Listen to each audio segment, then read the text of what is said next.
We have so far discussed 6 divine laws. The first was in regard to beliefs. The second was in regard to self-talk.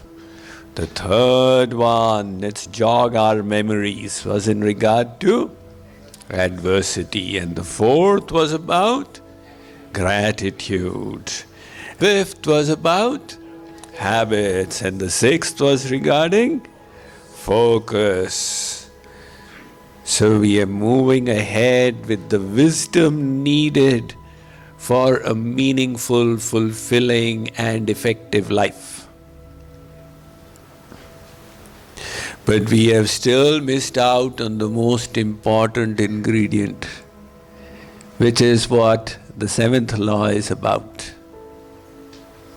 When it comes to success in life, people think the most contributive factor is intelligence, talent, skills, background, economic environment.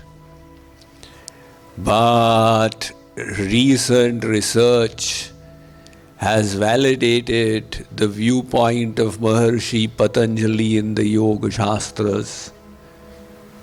It says that what you need is apart from all of these. It's something that everybody can cultivate irrespective of their talents or skill sets or their intellect. At the United States Military Academy, which is an elite educational institution in this country, it's extremely difficult for people to get in. Your grades since grade 8 are evaluated. You need a senator's recommendation, and hence it's more difficult than even Harvard and MIT. You must be the sports captain of your school in something or the other. And finally, out of the many thousand who apply, 1,400 are admitted. But in the first 8 weeks itself, they are subjected to a very arduous program called the Beast. At the end of it, 25% of the students drop out. And educationalists, psychologists, sociologists wondered, what do those students who continue have, which the dropouts don't? Is it that the more intelligent ones continue, or the stronger, more muscular, more brawny ones?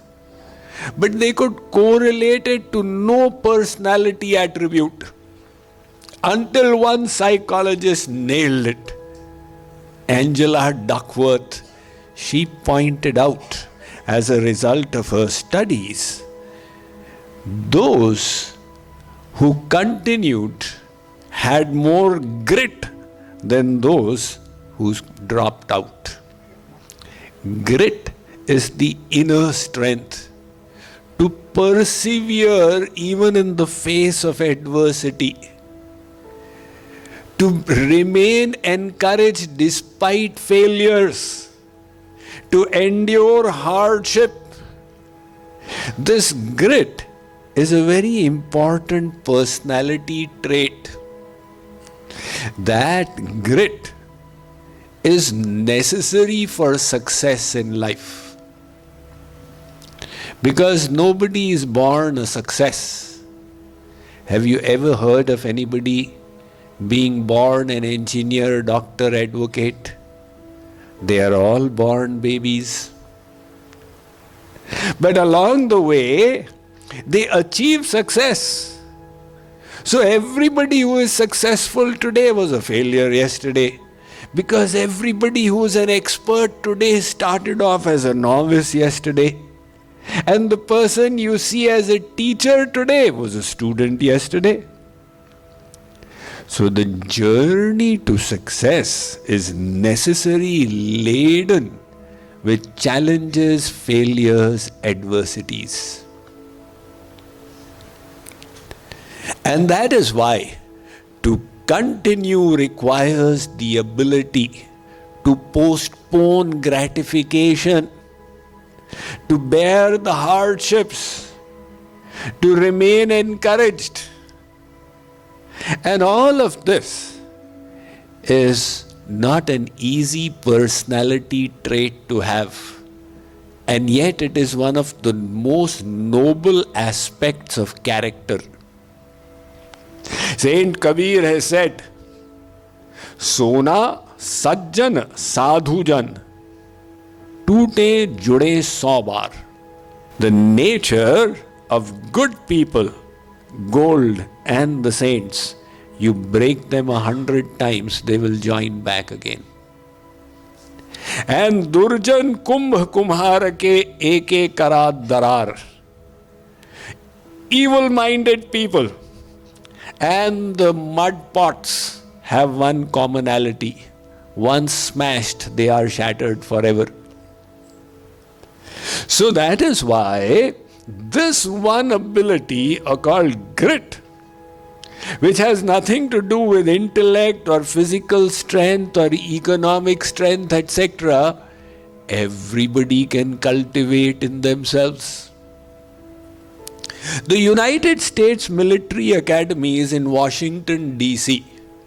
In the DC region, during the spring season, of course, the Cherry Blossom Festival happens, but another significant event is the Scripps National Spelling Bee, where children from the age of 6 to 14, they compete first at the regional levels and then they arrive for the finals.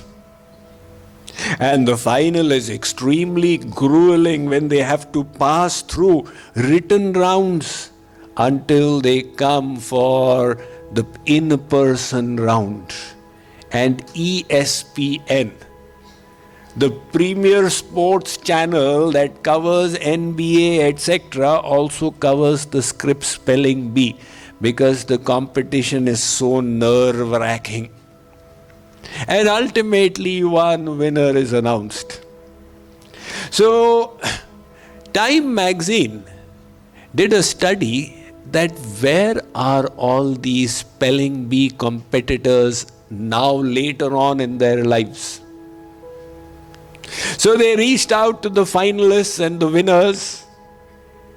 They had all entered different fields. But they all admitted that they spent a few of their golden years in youth and childhood preparing for the spelling bee and thereby sacrificing other activities. Nevertheless, Time magazine discovered that they were all highly successful. And the reason was the quality of grit in which they had trained their mind. So they may not have become better in other educational fields, but they grew their character in that quality of grit.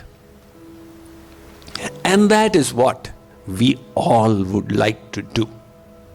So how do you become stronger from inside as a person and become grittier?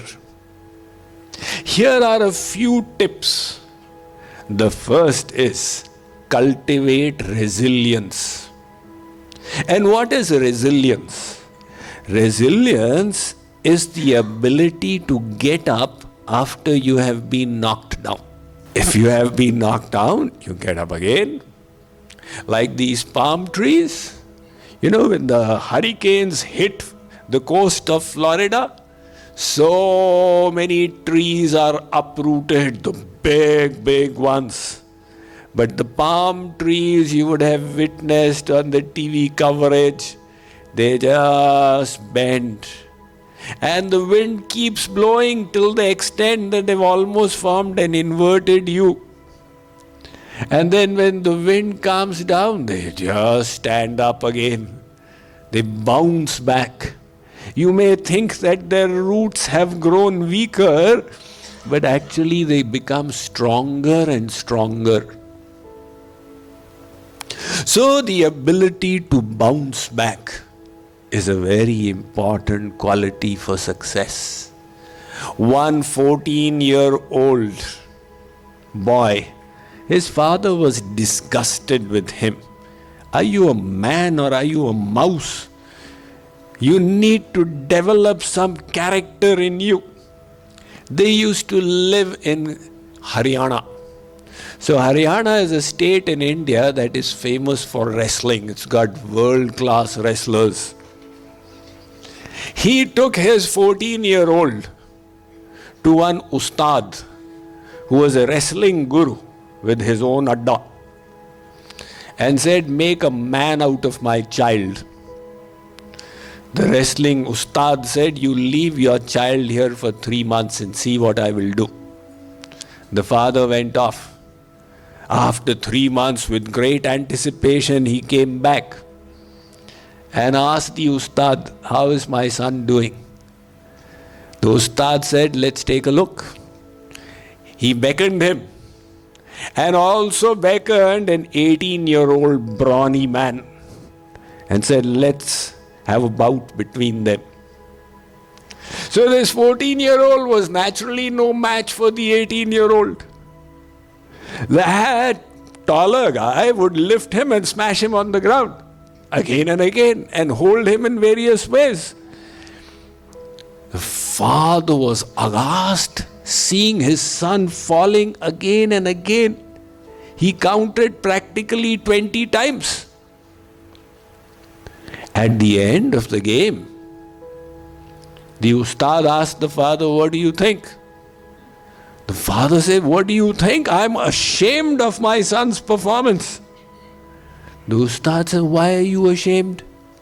Did you not notice that each time he fell down, he bounced back?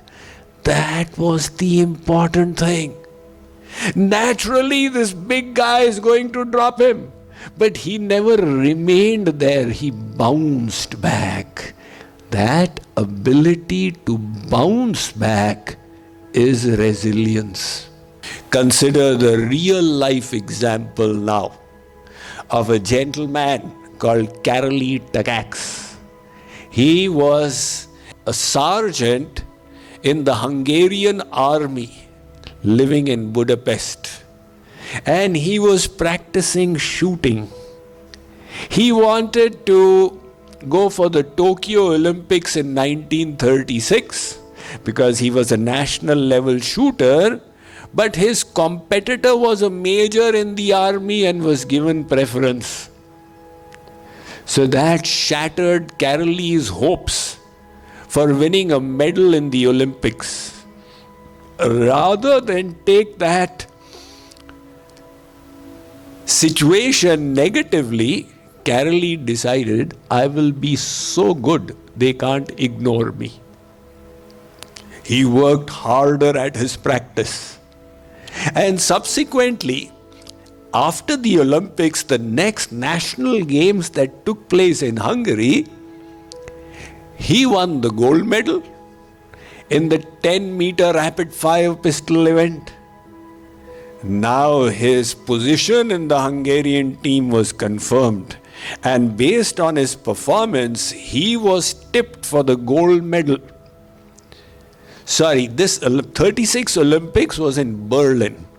So the next 1940 Olympics, which was to happen in Tokyo, he was now the favorite to win the gold medal there. However, in the intermediate years, an accident happened. He was handling a grenade and it exploded.